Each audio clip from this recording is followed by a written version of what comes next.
Fala galera conectada à TV Radiotech, tudo bom com vocês? Está se iniciando nosso programa Radiotech Entrevista e a nossa entrevista de hoje é com a Dani Barradas. Ela que é professora, fascinada em sociologia, filosofia, faz palestras de argumentação para alunos do ensino médio, é trans e também uma leitora voraz. Solta a vinheta e bora começar.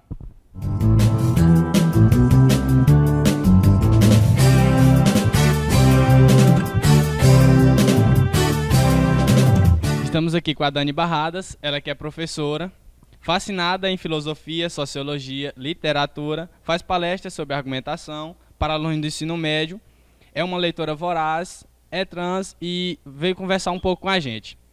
Dani, eu queria começar dando primeiro que eu fiquei sabendo que você começou a cursar Direito, né? E depois você desistiu. Por que você desistiu do curso de Direito? Eu decidi trancar o meu curso porque as escolas estavam me convidando para dar aulas e como eu estava juntando meu dinheiro para fazer meu intercâmbio na Alemanha, já que a língua alemã é minha preferida, e aí eu decidi trancar meu curso porque o direito foi meio que uma imposição familiar. Então não vou fazer OAB, não vou fazer concursos, então eu tranquei porque era um momento propício para eu ganhar mais nome, para poder ficar mais conhecidas e fazer o que eu realmente gosto, que é dar aulas. Mas agora eu reativei porque eu decidi me casar e eu quero terminar logo essa etapa antes de trazer meu noivo para cá. E sobre as suas aulas? Você fala, como você gosta de literatura, né? Eu penso assim que você deve falar muito sobre literatura, mas você aborda também outros assuntos em suas aulas, além da literatura. Exatamente, o meu amor começou com filosofia, em 2012, quando eu fazia meu pré.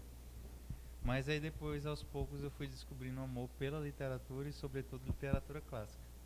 Mas todas as minhas aulas eu tento utilizar argumentos jurídicos, aproveitar tudo que eu estudei no direito, literatura que é meu amor, filosofia, sociologia e algumas coisas de antropologia ou psicologia que possa ser útil. E sobre o processo de dar aula de argumentação, como que foi esse processo? Na verdade, uma amiga, a professora Fabiola,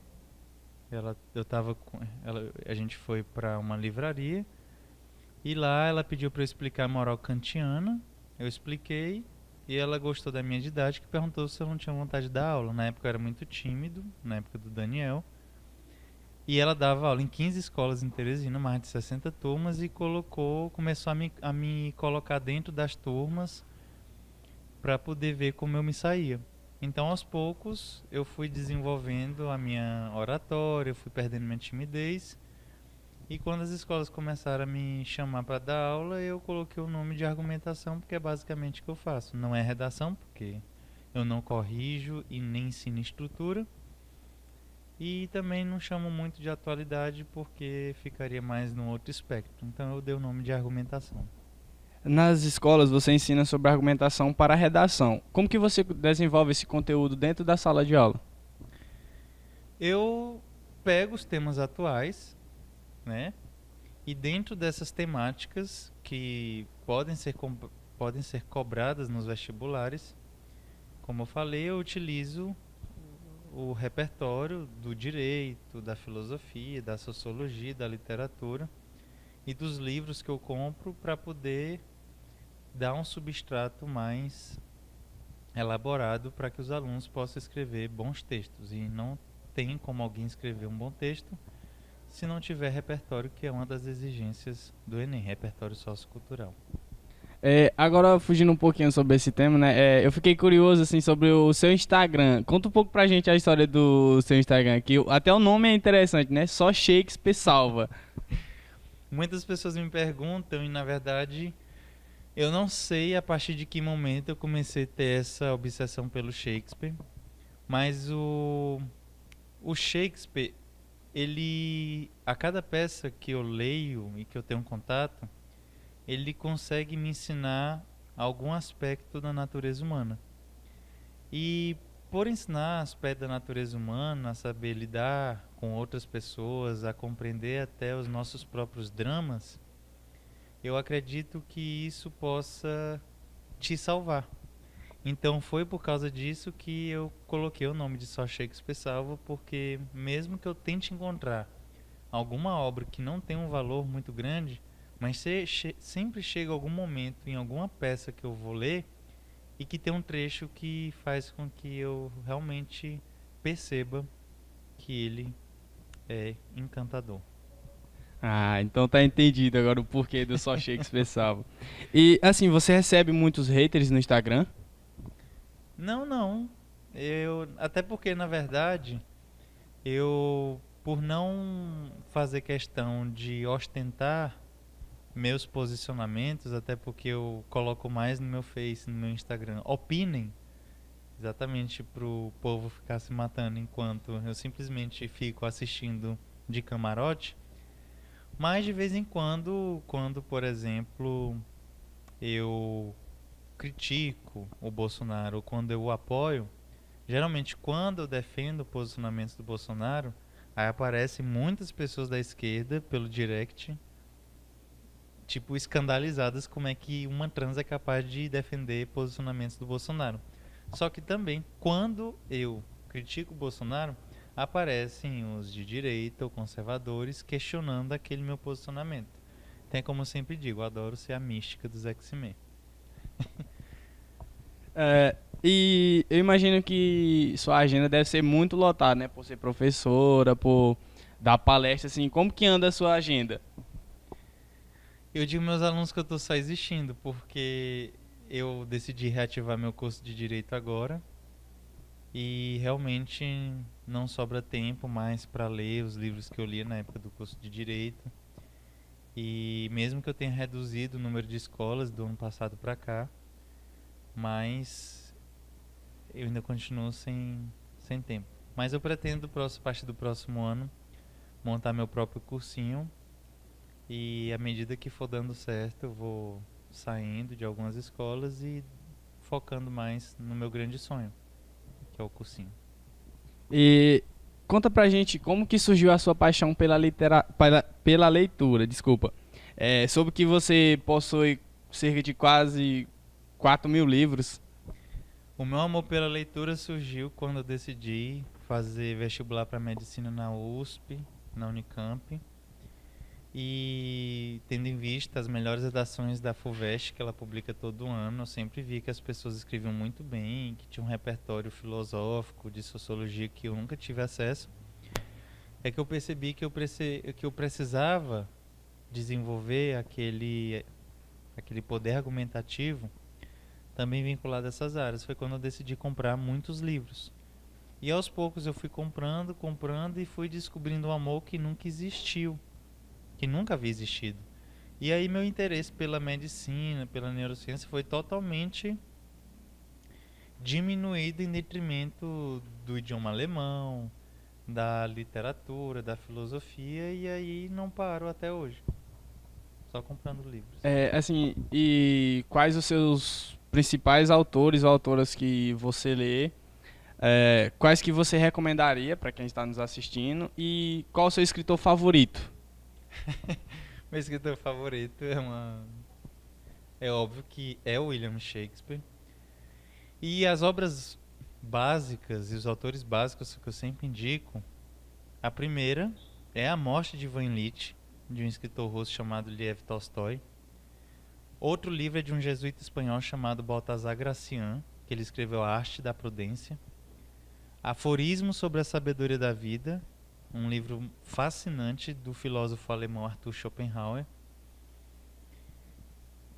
E inúmeros outros que eu teria que fazer uma lista assim dos principais, mas estes.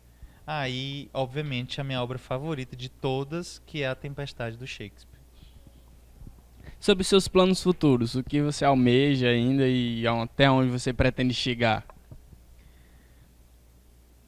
Assim, o meu maior sonho quando alguém me pergunta seria viver igual uma camponesa na Suíça. Só que outros sonhos é me casar, é adotar meus filhos, ensinar Shakespeare para eles, alemão básico do que eu sei, é comprar mais livros e, obviamente, o meu grande sonho que é fazer a minha cirurgia de mudança de sexo. Ainda voltando aqui um pouco sobre o seu, sobre o seu tempo. Como que você consegue organizar o seu tempo? Na verdade, eu não tenho mais como organizar meu tempo porque ele não mais existe. Eu só estou existindo, então é só para dar aula, é para faculdade. Então, a única coisa que eu tenho que organizar é o horário de ir para academia, porque o único horário que sobra é de 11h30 da noite até as meia-noite e meia. Porque mesmo que eu pudesse ir mais cedo, 9h30, 10, que é quando eu saio da faculdade, mas eu não gosto de ir no horário que tem muita gente. Eu prefiro ir mais tarde, no horário que não tem ninguém, para eu não demorar muito tempo. Então, o único horário mesmo que eu preciso organizar é quanto à questão da academia. Ainda sobre a argumentação, quais as dicas que você poderia dar pro pessoal aí de casa? Pessoal que vai prestar vestibular, fazer Enem.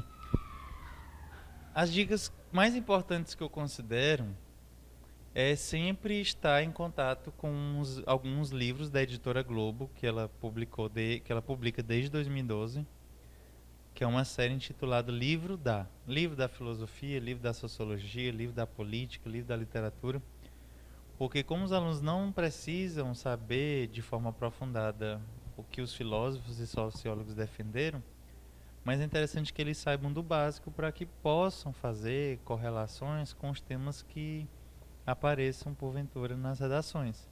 Então, é buscar a leitura para que haja essa argumentação. E sobre. é, Na verdade, eu queria perguntar o que você tem a dizer de um evento tão importante para o conhecimento como é o SALIP. O Salip ele é importante porque, levando em consideração que os brasileiros não têm um vínculo assim muito grande pelos livros, o Salip ele se torna imprescindível para que a gente possa lembrar da função da leitura, para que possa aproximar essas pessoas que são distantes ao mundo dos livros e permitindo, através de palestras, de convidados que vêm de fora, para que a gente tenha um maior contato com os autores e para que, diante de tanta oferta, com várias cabines, né, vendendo livros, você possa, olhando e pesquisando, começar a desenvolver esse amor pelos livros. Como que foi para você esse processo de não se identificar com o seu corpo e quem foi importante nesse processo?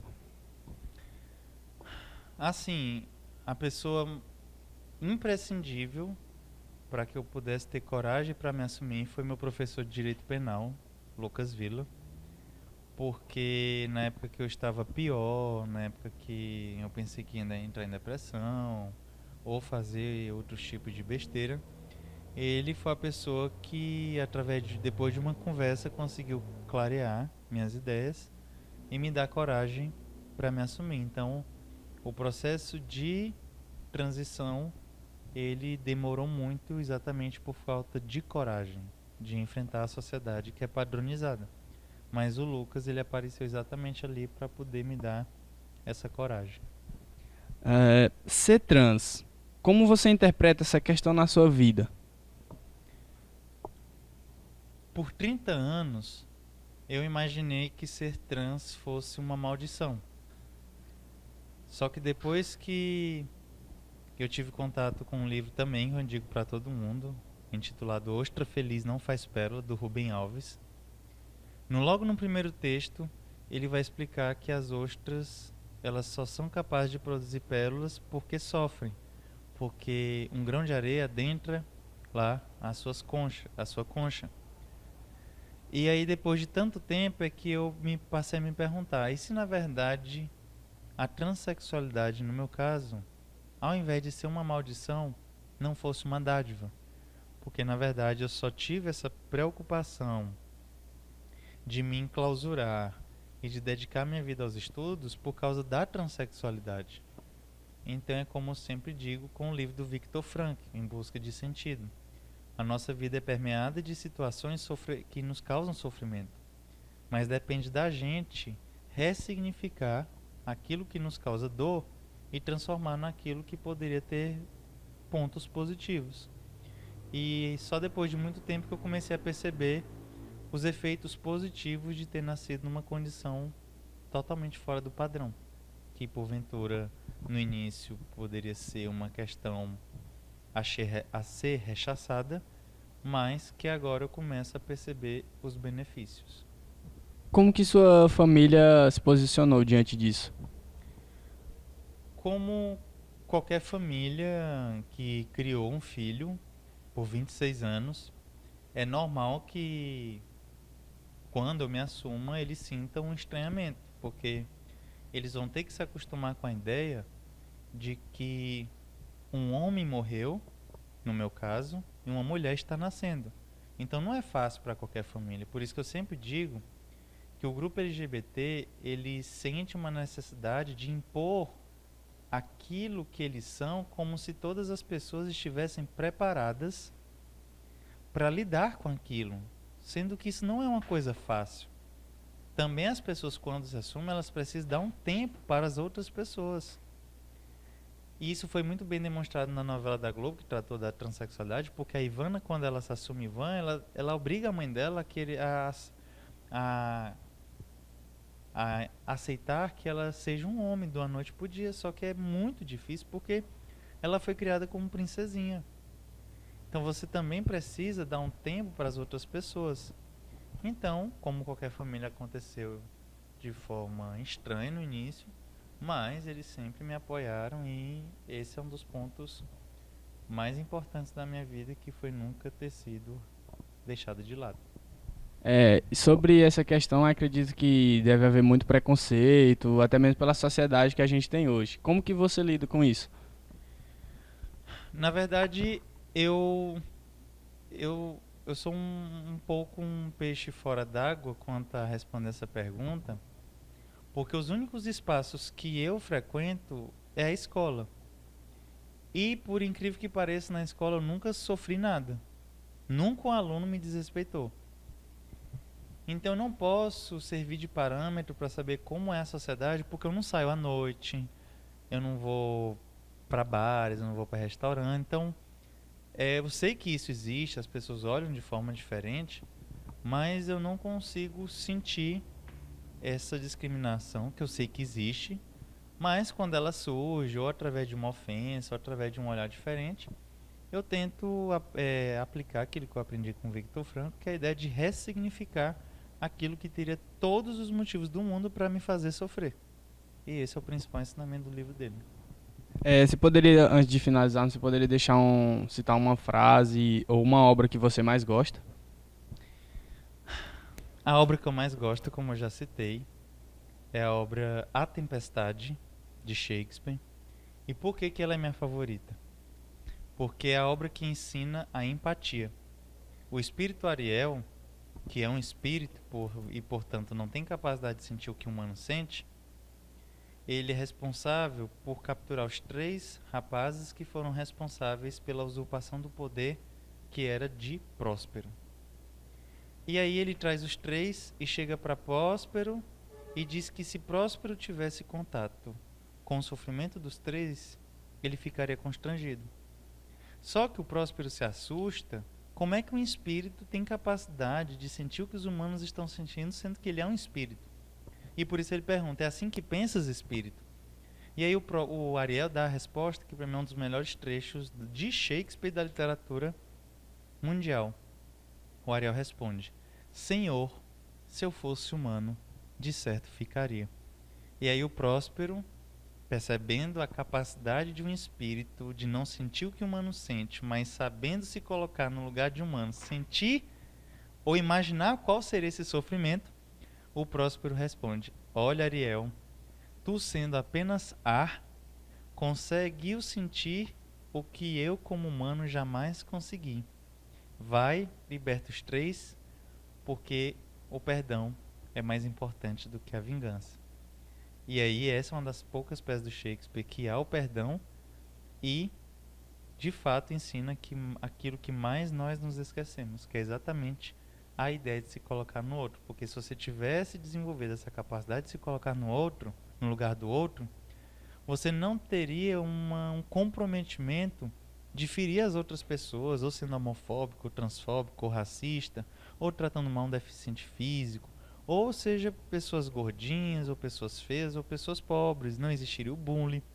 Então muitos problemas poderiam deixar de existir, ou poderiam diminuir simplesmente porque você teria essa capacidade de se colocar no outro. Mas, infelizmente, o personagem que conseguiu ver isso era um espírito e não humano. Dani, a gente queria agradecer a sua participação, obrigado por ter aceitado o nosso convite e essa foi a nossa entrevista, galera. E não se esqueçam, já deixa aquele like, aquele comentário, compartilha com a galera e não se esqueçam, TV Radiotech, você conectado ao conhecimento.